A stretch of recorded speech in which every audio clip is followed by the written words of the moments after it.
사랑하는 성도 여러분, 여러분의 기도와 동역과 응원에 힘입어서 13일간의 케냐 단기 선교를 건강하고 은혜롭게 잘 마치고 돌아왔습니다. 하나님께 먼저 감사드리고 또 성도님들께도 깊은 감사를 드립니다. 3월 3일 오후 찬양 예배 시간에 케냐 단기 선교 보고 예배를 하도록 하겠습니다. 지난 수요일 2월 14일 제의수요일을 기점으로 해서 2024년도 사순절이 시작되었습니다. 제의수요일이 어떤 날인지 어떤 의미를 지니고 있는지를 영상으로 먼저 보도록 하겠습니다.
우리 한국 기독교에서는 제의수요일을 그리 중요하게 여기지 않지만 기독교 전통이 오래된 나라들의 교회에서는 이 사순절의 첫날인 제의수요일에 이마에 죄를 바르고 통에 자복하는 참회의 기도를 드리는 것으로 사순절을 시작하는 전통을 가지고 있습니다. 뭐든지 시작할 때 바르게 그 의미를 알고 출발해야 그 절기를 온전히 뜻깊게 지켜낼 수 있습니다. 사랑하는 성도 여러분, 지난 수요일부터 시작된 사순절은 하나님의 그 크신 사랑과 예수 그리스도의 순종, 그리고 주님이 당하신 십자가 고난을 깊이 묵상하는 기간입니다. 이제 우리가 주님처럼 십자가에 죽을 일은 적어도 없겠지만 그래도 그 정도의 마음으로 사순절을 보내야 될 것입니다. 오늘은 그 사순절 첫 번째 주일입니다. 사순, 이 수는 한자로 열흘을 의미합니다. 4번의 열흘이면 40일이 되는데 40이라는 숫자는 성경에서 우리가 종종 접할 수 있는 숫자입니다. 영상에서도 40이라는 숫자를 소개하고 있는데 다시 한번 성경에 등장하는 40일을 보겠습니다. 노아 홍수 때 비가 며칠을 쏟아졌습니까? 40일을 쏟아졌습니다. 40일 동안 쏟아진 이 비는 죄악이 관영한 이 세상을 심판하기 위한 비였지만 다르게 말하면 세상의 죄를 씻는 비였고 그 비가 40일 동안 쏟아졌다는 것은 40일이라는 기간이 죄를 속죄하고 온전케 한다는 의미이기도 합니다. 또 모세가 시내산에서 계명을 받기 위하여 머물렀던 기간이 40일, 예수님께서 광야에서 금식하며 기도하신 시간이 40일, 또 부활하시고 승천하기까지 부하로 머무르셨던 기간이 40일. 이렇게 우리는 40이라는 숫자를 자주 대하게 됩니다. 그리고 광야에서의 속죄의 기간이 40년이 걸렸고 이 40년은 한 세대를 의미하는 기간이기도 합니다. 이렇게 교회 전통으로 지켜오고 있는 사순절 역시 40일이라는 기간을 특별한 목적을 담아 지켜내는 절기인데, 제2수요일부터 부활절 전날까지 그 중간에 들어있는 6번의 주일을 뺀 총 40일을 주님의 고난과 십자가를 깊이 묵상하며 주님의 부활을 기다리는 절기로 지키는 것입니다. 무엇보다 사순절은 예수님이 걸어가셨던 십자가 고난의 길을 지금 내 삶에 실천함으로써 주님의 고난을 체험하고 그 고난에 동참하는 기간입니다. 왜냐하면 주님이 못 박히셨던 십자가는 사실 주님이 아니라 내가 못 박혀야 될 자리였기 때문입니다. 그런데 우리를 지극히 사랑하시는 주님이 우리를 살리기 위하여 나를 대신하여 십자가를 지시고 그 위에 달리신 것입니다. 사순절은 그런 놀라운 주님의 은혜를, 또 그 사랑을 깊이 묵상하며 내가 어떻게 주님의 은혜에 보답할 수 있을지를 고민하며, 적어도 이 사순절 기간만이라도 내가 주님을 위해 할 수 있는 지극히 작은 일을 실천하는 기간이기도 합니다. 이 사순절 기간에 우리는 몇 가지를 힘써 지켜볼 것을 여러분에게 제안하려고 합니다. 많은 실천이 있을 겁니다. 선한 욕심을 부려서 성경 통독에 도전할 수도 있고, 매일 큐티, 매일 성경 말씀을 묵상하는 도전도 할 수 있을 것이고, 또 새벽 기도에 도전할 수도 있고, 또 그동안 여러 가지 실천하지 못했던 목표들을 정해서 실천하는 것도 좋은 일일 것입니다. 그러나 우리가 조금 목표를 달리해서 십자가 위에서 주님이 행하신 위대한 용서를 묵상하며 이번 사순절 기간에 우리도 용서를 실천하면 어떨까 제안해 봅니다. 영상 보겠습니다.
여러분, 용서는 먼저 자기 자신에게 필요합니다.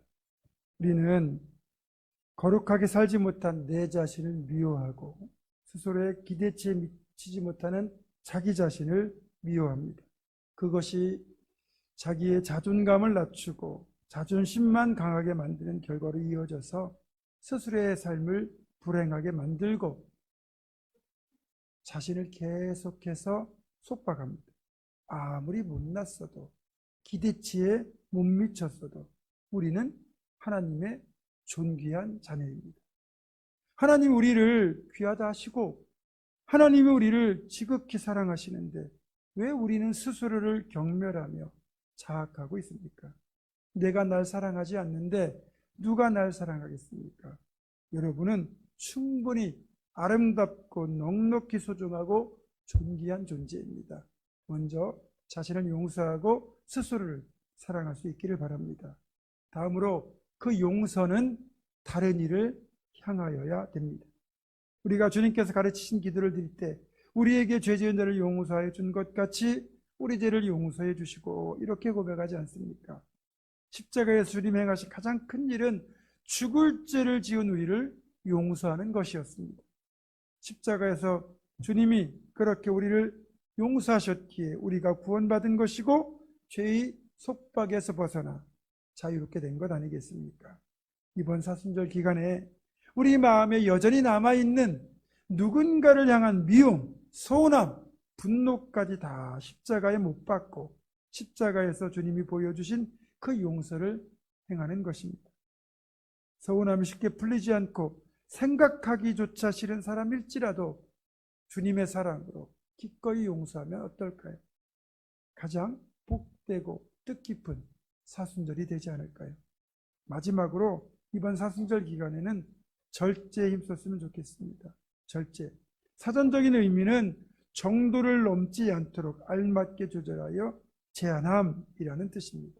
이번에는 절제에 관한 사순절 영상을 보도록 하겠습니다.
여러분, 어떤 것이든지 가장 적절한, 알맞은, 유익한 정도가 있습니다.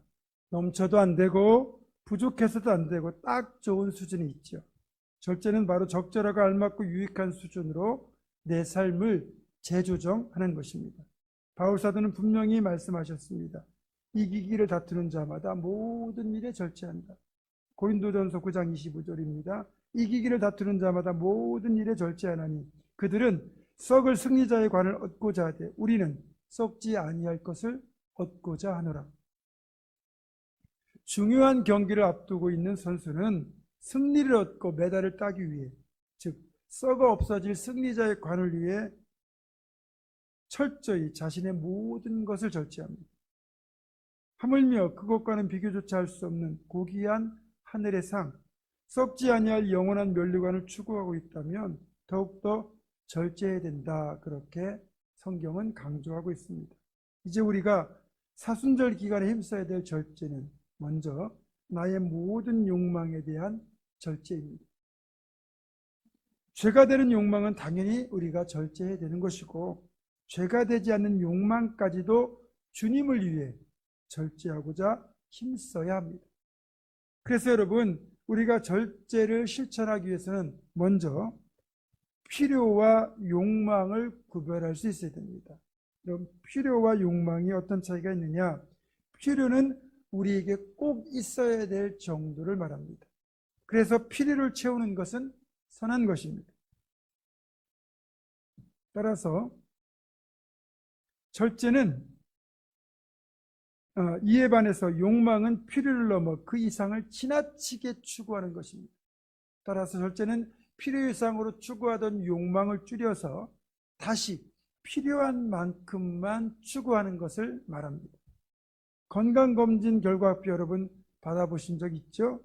그러면 그 검사 항목별로 표준치, 정상치가 이제 기록되어 있고, 이제 우리가 어떤 수치를 나타내고 있는지를 옆에 기록합니다.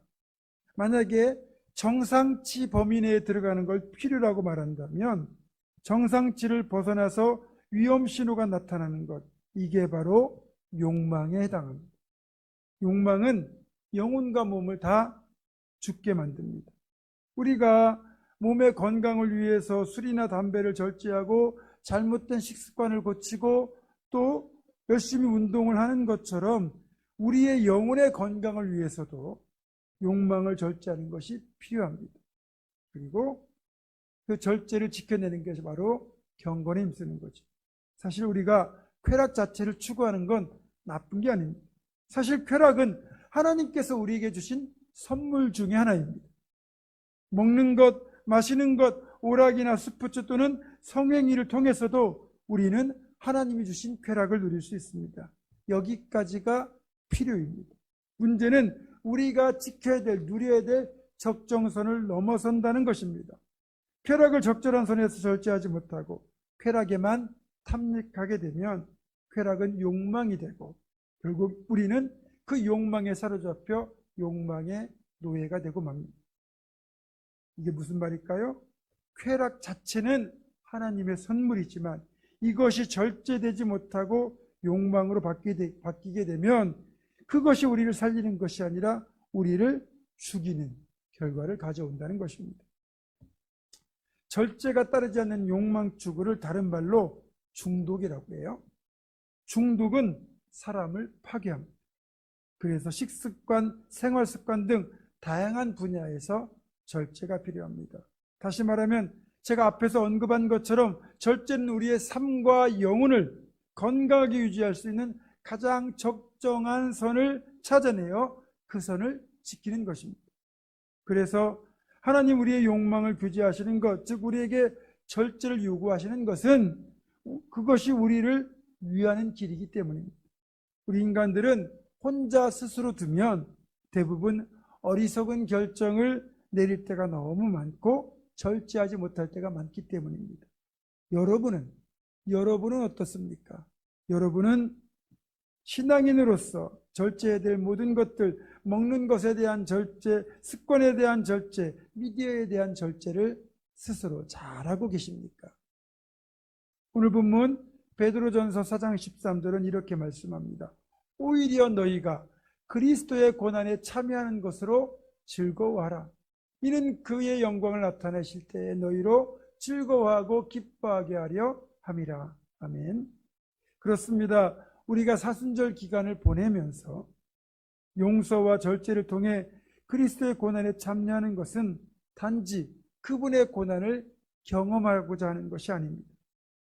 주님의 고난에 동참하는 것을 통해 최종적으로 주님의 부활의 영광에 동참하여 즐거워하고 기뻐하게 하려는 목적이 있습니다. 우리가 이번에 맞이한 사순절이야말로 그 어느 때보다 용서를 베풀고 절제를 실천할 수 있는 아주 좋은 기회입니다. 여러분, 사순절을 그냥 흘려보내지 말고 그동안 망설이며 하지 못했던 용서를 기꺼이 행할 수 있기를 바랍니다.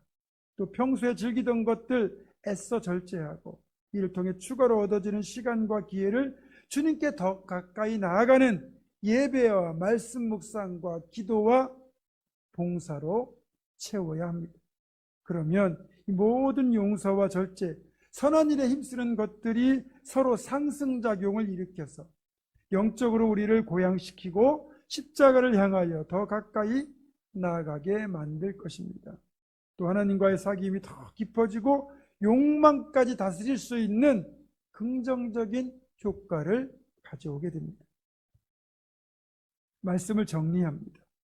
사순절을 영어로 엘리엔트, 렌트라고 합니다.